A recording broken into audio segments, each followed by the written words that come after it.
Hopefully this is okay to post here. My story is not one where I was the target of someone's stalking or harassment, but one where I was the guy who was at the right place at the right time, and I'm fairly certain that my inadvertent intervention may have saved someone I'd never met. Well, who knows what. This was back in 2015 or 16. I'm a career tow truck driver. At this point, I've been towing cars for most of my adult life, and will most likely do so until I retire or die, whichever comes first. At the time, I was working for a pretty small towing company with only 2 employees. We rotated who was on call each weekend. It was my weekend on call. It was summer, so with people being out and about late and whatnot, I was pretty busy. Cleaning up accidents, towing broken cars down both in the city and off the highway. I was fine with it, as I was paid in commission at the time, so the more calls I did, the more money I made. It's Saturday night, now Sunday morning. It's around 2:30 to 3. Like I said, I've been busy. I'm tired, I'm a little grumpy, and I kind of want to go home when my phone rings. It's an insurance company calling asking if we could do a tow for one of their customers who's broken down on the side of the highway. The breakdown location they gave me is about 15 miles out of town, which I normally wouldn't do, but the tow destination happens to be a dealership that's a couple of minutes from my apartment. So I contemplate rejecting the call, but because I'm paid commission, I figure screw it. I can run up, grab this car, drop it off the corner from my place, then hopefully I can just head home and get a couple hours of shut-eye. So I take the call and hop onto the highway. The insurance company provided me with the customer's first name, which for privacy's sake we'll call her Kara, and then gave me a phone number for her. I usually try to make contact with the people who are on the side of the highway to let them know that I'm on my way, and give them an ETA. I tried calling her a couple of times, but she didn't answer. Not unusual. After a short while, I see hazard lights up on the way on the shoulder, so I turn on my strobes and start slowing down. As I approach, I notice that not only is there a late model car that I'm looking for, but there's another car on the scene as well that doesn't have its hazards on, but it's parked in front of the car I'm meant to tow. This is annoying but not uncommon, as I needed to be able to get in front of the disabled car in order to load it, and sometimes people don't realize that. But because the other car is there, I instead pull up behind both cars. Standing at the trunk of the late model car, which is now directly in front of me, are a man and a woman. The woman is probably in her early 20s, dressed to the nines for a night out. She's maybe 5'1" or 5'2". She's wearing tight leatherish or something pants, a halter top, long black hair, very pretty. The man is probably 5'10" and skinny, maybe 150 or 160 pounds, wearing a dark hoodie and dirty jeans. They're standing very close, facing each other. She has her arms crossed and he's leaning down talking to her. I step out of my truck and approach them both, and I introduce myself. They separate a few feet, and I look to the woman and say, "Are you Kara?" She nods. I say that I'm here from her insurance company. I ask what's going on with her car. Immediately, the man pipes up and says, "Yeah, it's just some fuel issues. It's an easy fix. Can you just drop it off at this commuter parking lot? I'm gonna fix it for her there." I'm rather annoyed at this, because the commuter lot in question is further up the highway, and I'm already 15 miles out of town. Like I said before, I only took this call because it was supposed to be coming back toward my apartment. I really wanted to go home. Not only that, but in order to change the original tow destination, I would have to call the insurance company back, wait on hold for them for who knows how long for a representative, and then let them know of the change and try to get them to pay me extra for the deadhead miles back home after I unload. I really didn't want to do any of this. Thirdly, this is a late model car. I'm no mechanic, but it's new enough that whatever is wrong with it is likely covered under warranty, so the dealership is really the best place for it to go anyways. I explain all this to this guy, but he's not really having it. He gets stern with me, saying something like, "Look man, you just need to take the car where I tell you to take it." We go back and forth on this for maybe 60 seconds, and he's just getting madder and madder. "Well, you know what, man? You're not the name insured. Kara is. The easy way to settle this is to ask what she wants me to do with the car. Whatever she says is what I'll do. Fingers crossed she'll want to take it to the dealership so I can get home sooner." I turn to look at Kara to ask her that question, and I don't see her right away. She's no longer standing where she was a minute ago, which was slightly off to my right. I continued not to see her until I've turned almost all the way around, because she's standing directly behind me. And by directly, I mean within an inch of my back, arms still crossed. I look down at her, and she locks eyes with me. Her eyes are wide as plates, almost owl-like. Immediately, it feels like she's staring into my soul. She didn't have to say a word, and she didn't have to. I took a step back and did what I felt was like a double take. I looked at him, then at her, then at him again, then back at her. It slowly starts to dawn on me that maybe something isn't quite right. I ask her, "Do you know this guy?" And she ever so slightly shook her head no. The expression on her face when I asked her that will forever be burned into my skull. Turned to the guy and was like, "Oh, you gotta go, man." Now, I'm not a tough guy. I'm a total beta male, if there is such a thing, and I don't care who knows it. I've got nothing to prove. I'm super adverse to confrontation and will run at the first sign of trouble. I'm not exactly the biggest of guys either. I am, however, what I'd like to call sturdy. I'm 5'8" and 240 pounds and have a bit of a gut. I also have big thighs and broad shoulders, and people are generally surprised to find out that I weigh as much as I do. And I think that might have been my saving grace for what happened next. Without a word, the guy starts to move for Kara, and I move to stay in between him. He tries to push me out of his way by shoving me in the chest, but because I believe he underestimated my weight, only pushed me hard enough to make me take a single step back. Immediately, I took that step forward toward him and body check him, hard. As hard as I could, hard enough to completely knock him over, basically onto his ass. Because we rotated during the back and forth push bit, Kara is now in front of me to my right, somewhat between me and the guy who's trying to scramble to his feet. I reached out and snatched up the poor girl by her waist, spun her toward my truck, and yelled for her to get into the driver's side, and she does so. I turn back to the guy, who's standing up again at this point, and he's breathing hard. He gets right up in my face but doesn't do anything, just breathes at me. I stare him right in the face, mustering up the best dad voice I can muster and just say, "You need to go." I'm shaking now, absolutely terrified. I don't know if he has a weapon. Don't know if he's going to try to fight me. I don't know what I would do if he did. Like I said before, I'm not a tough guy. I don't even know how to fight. I've never been in a fight in my life. What if I get badly hurt? What if I get stabbed? What do I even do now? I just want to go home. I wasn't even going to take this damn call. All this is running through my head at lightning speed. After probably around 15 seconds or so, which felt like eons, he huffs a bit, smiles one of the creepiest smiles I've ever seen, and starts to back up, sucking his teeth and rubbing his hands together. He slowly starts walking backward a few steps, then makes his way to the front of the car, gets in and drives off. I stayed motionless, watching him until I could no longer see his taillights. I got Kara's car loaded up onto the tow truck. As we made our way to the dealership, she told me through tears that her car had shut off while she was driving. She pulled over to the shoulder, called her parents because she was on their insurance. Her parents made the call to the insurance company, who eventually dispatched me to her location.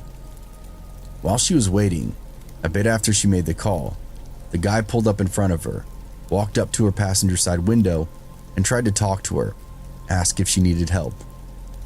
She told him she was fine and that a tow truck was coming, and she didn't need any help. He persisted, and she tried to tell him off, eventually tried to roll up the window. Apparently, he stuck his arm in the window and got the door unlocked and opened up the door. In fear, she jumped out of the car and ran to the back of her car and stayed put there because it was in the line of sight of traffic. Apparently, he was pretty lewd with her. Whenever she tried to go back to her car, he would prevent her from getting inside. Several minutes later, I showed up. Who knows what would have happened had the timing been any different. Her parents were waiting at the dealership when we arrived. She told them what had just happened. Her parents gave me a $20 tip, which was all the cash they had on them at the time. And Kara gave me a very tight and clearly heartfelt hug before I left. I never saw her again. I tell you what, every guy has daydreamed at some point of coming to the rescue of a pretty girl in trouble, myself included. You think you're going to be a hero, that you're going to be the cat's ass. You're going to slay the dragon and get the girl and ride off into the sunset, like the king you think you are. But for me, being in that situation, in the moment, was one of the most terrible feelings I've ever had in my entire life. Forced into a confrontation I didn't want, nor was I prepared for. Not knowing what to expect from a clearly not well-hinged individual. I didn't feel like the cat's ass. I didn't feel like a hero. I felt like a scared little kid encountering a bully on the playground for the first time. If I'm ever in a situation like that again, I will never not intervene. But I really just hope I don't have to. Thanks again for reading. Back when I was 18 years old, for about 6 months, my boss drove me to work. I know that may sound a little weird, but I didn't get a license yet, and he knew my mom. It also helped that he lived about 2 minutes from my house. It was just a weird situation, and no matter how I try to preface it, I just know that it sounds weird. Most mornings, the drive to work was uneventful. We'd usually get to work at around 6:30 a.m., and neither one of us would talk in the car. He was usually hungover, and I just wasn't the talkative type. I'm a quiet person by nature, but I was even quieter back then. One day, we had to go to work at 3 in the morning for inventory. My boss decided it would be good to show me, so I got up extra early for that 3 a.m. shift. On the way into work that morning, my boss said that he wanted to grab some coffee at the gas station since it was the only place that was open. When we parked, as he was getting out of the car, he told me that he was going to hit the restroom as well. I just nodded and decided to wait in the car. I was exhausted from staying up way too late playing video games, and I was planning on just resting my eyes until we got to work. I'm assuming a few minutes had passed. I don't know exactly how long it was because I was falling asleep while I was waiting for my boss. With no notice, the back seat door opened, and it startled me in my half-asleep state. I just thought it was my boss, and then I felt movement behind me. I finally looked behind me, and just sitting there in the back seat was a woman. She didn't appear to be homeless or look like she was on anything. She just looked strange. And we made eye contact for a few seconds, and then I whipped back around trying to process what was happening. I'm a really quiet person, and I was even more quiet back then, like I said, and I didn't know what to say or what to do.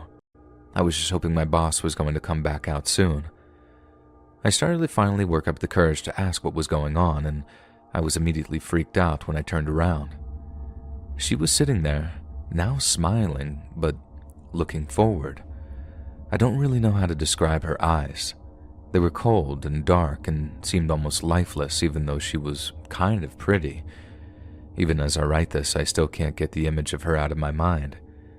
It had probably been about 30 seconds since all this started, and I finally uttered my words when I asked her, "Hey, is everything okay? You know this isn't your car, right?" Instead of answering with words, she just started to scream, erratically. It was so erratic that it was shaking the entire car, it felt like, or maybe just my head. I jumped back just out of panic, confusion, and shock, and I saw my boss walking out of the gas station. I just dove out of the passenger side door and shut it behind me.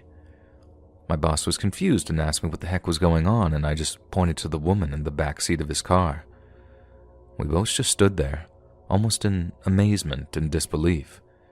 She was still screaming, shaking and rocking back and forth. We could physically see the car shaking from her wild movements from inside the car. My boss approached the back seat where she was sitting, and as he grabbed the door handle, she put both her hands on the window, and I kid you not, started to hiss and growl at my boss. He said, "Nope," and walked back towards me. I was standing probably 10 feet away at this point. He immediately called the police, and we were hoping that they would arrive soon since it was a small town. The entire time that we were waiting for the cops, we could hear the woman screaming and the car still shaking. After a minute or two of waiting for the police, we went inside and watched her from inside the gas station. There was just something unsettling about the entire situation. She wasn't trying to rob us. She only looked like she wanted to cause harm when we got near the car. I mean, she was sitting in the back seat, so she wasn't even trying to steal the car. It was just all so weird. The cop showed up maybe 5 minutes after the call. We went outside to greet the officer and fill him in on the situation, and he looked confused, and I'm not going to lie, he almost looked kind of amused by the whole situation. The officer tried to get the woman to come out calmly, but after a minute of her screaming and growling, he basically went into the car and apprehended her. And this is where this bad dream truly turned into a nightmare. Upon arrest, the officer had to remove 4 knives from her person. Yeah, you heard that right. This woman had 4 sharp objects on her. Thankfully, she never showed us the knives or even hinted at the fact that she had them, but even more disturbing perhaps is the fact that she didn't have an ID on her and she wasn't talking, so the officer had no idea who she was. This complete stranger came out of nowhere. She got into my boss's car without saying a word. She went from smiling to off-the-wall insane. Then, to cap things off, she had no ID and 4 deadly weapons on her. I've had some wild things happen to me over the years, but I'd have to say that this was probably the strangest and most terrifying that's ever happened to me. It's been years, and I remember this moment like it was yesterday. I'll never forget that woman's face, and I honestly wonder what she's up to now. When I was in college, I attended film school, and let me tell you, I loved it. What a great experience. I met so many awesome people and learned so much. And I always loved it when we had a chance to create a short film, a chance to be able to tell stories with your unique vision. For me, I had a really hard time brainstorming and coming up with ideas while I was physically at the school. I couldn't concentrate in the dorms, and the library and places like that just didn't give the creative vibe. So, I started going on these long night drives whenever I needed to brainstorm. I'd throw on some tunes and just drive around letting my mind go to all sorts of wild places. On one of these night drives, I started to see flashing lights in my rearview mirror. When I looked back, the lights were getting closer and it was clear that I was getting pulled over for something. I pulled over and noticed that the car pulled over behind me, and the lights went off, and I just sat there for a minute or two contemplating what I could have done possibly to get pulled over like this. I took the key out of the car and set it on my dashboard. I don't know if that's like a universal thing, but I was always told when you get pulled over, put the key there. I started to look in the mirror, trying to make out any details that I could, but it was just too dark. From what I could tell, it looked like a pickup truck, but I couldn't be 100% certain. I started to have my doubts that this was even a real cop. I had just never seen a pickup truck cop car. And I started thinking that it could have been an undercover cop, but I still kept going to that same point, which was, what did I do? Finally, someone emerged from the vehicle. It was dark, but I could clearly see that this person was wearing black pants and a black hooded sweatshirt. Full alarm bells were going off because I was sure that I had never seen a cop with a hoodie on, but it didn't speed away because I still had that fear of, what if this was a cop? I would be fleeing the police and they would have my license plate, and it was a whole mental battle that I was having. He looked like wobbling all over the place as he was walking towards my car, and when he got to my window, which was rolled down about a quarter of the way, I could see most of his face, even through the hood as it was firmly on. He starts shouting from outside the window, "Step out of the vehicle now." I could immediately smell the booze reeking out of his breath towards my face through the little crack in the window. And I know I'm stupid, but it took me this long to finally be sure that this wasn't a real cop. And I just yelled through the window, "No," grabbed my keys, and tried to start my car. While I was struggling to find the keyhole, the man shouted again that I said get out right now. He then lifted part of his sweatshirt and started to pull something out that looked like a firearm, but I couldn't be sure. I just ducked down, put the car into gear, and drove off as fast as I could. I couldn't enjoy any relief in that moment, though, because within seconds, I now saw him following me. He didn't turn on the flashing lights, but got close enough to my car that he was straight up tailgating. If I switched lanes, he switched lanes. The speed limit on these dark roads was 45 miles per hour, and I was driving over 65 miles per hour trying to lose this guy. Before I knew it, I was almost 30 minutes away from campus, and this guy was still directly on my tail. I then did something that I had seen a million times in movies, and I couldn't believe that it actually worked. I was closing in on an on-ramp for the highway. I waited until the last possible second, and then swerved over and got onto the highway, forcing him to miss the ramp or he may have crashed. About 2 minutes passed and I saw no lights behind me. I hoped that I had finally lost this madman. Instead of getting off at the next exit, which I had a feeling that he may have thought was my plan, I made an illegal U-turn on the highway and got to the other side. I made the short drive back and got off the exit that I got on. I had no idea where I was. I drove around slowly for a while until I found a 24-hour gas station, and I go inside and told this guy what had happened and basically just begged him to call the police in that moment, which thankfully he did. I also had to ask him for directions back to the school. Now, this was before everyone had cell phones all the time, so I couldn't just GPS my way back. I had a brick phone that I usually just kept in my dorm, and when the cops showed up, I gave them all the information I could, which honestly wasn't that much since it was so dark. I mean, how many people own a pickup truck and a hoodie? Probably millions. The cop was honest and told me that they most likely would never find out who the man was since I didn't get any plate information. He was super nice though and escorted me back to the school just in case that man resurfaced. I think about that night a lot and just how crazy it was and how stupid I was. I wanted to punch the past version of myself for pulling over and not reacting faster. Whenever I have a truck tailgating me at night now, I'm always reminded of that night, and I just hope that all these years later that truck man never returns. When I was younger, each summer and almost every New Year, my family would pack the car and go on a road trip to visit family in Mexico. We never had any problems until one particular trip when I was 8. Like every road trip before, we left our home in North Texas around 6 p.m. in order to reach our destination the following morning. So around 2 a.m., we crossed into Mexico. And that's when things got weird. When you're on an only stretch of freeway in the middle of a desert, you don't tend to freak out about having the same car behind you for miles. It was practically pitch black on the outside of our car windows, the only visible shapes being the dotted stars and the eerie silhouettes of the cacti. We'd been in Mexico for an hour and a half, still had a few more hours to drive, and I remember sleeping but not being semi-conscious of what was around me, because I didn't have the skill to really fall asleep in a car. So when my mother suddenly spoke my dad's name, I heard her. Miguel, that car behind us, it's been behind us since we left Laredo. My dad peeked at the car and shrugged off my mom's tension. A lot of cars use this road. He's probably going to Reynosa or another city, and left it at that. Despite his sureness, my mom kept a weary eye on that car behind us. By this time, my siblings and I were hyper aware of the car, and entertained ourselves with watching it through the gaps in the luggage that blocked the rear window. We got tired pretty quickly. He's getting closer, my mother noted. We turned to watch as the car inched closer and closer to ours. He's too close, Miguel. She was right.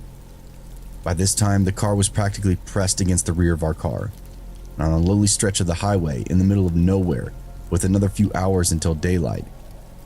It was downright scary. We couldn't do much. My dad didn't slow down, didn't stop, and he didn't speed away either. He just drove, and that car followed. The next 30 minutes were the most tense we had ever experienced. The car would ease off sometimes, only to press its blinding headlights against our rear once more.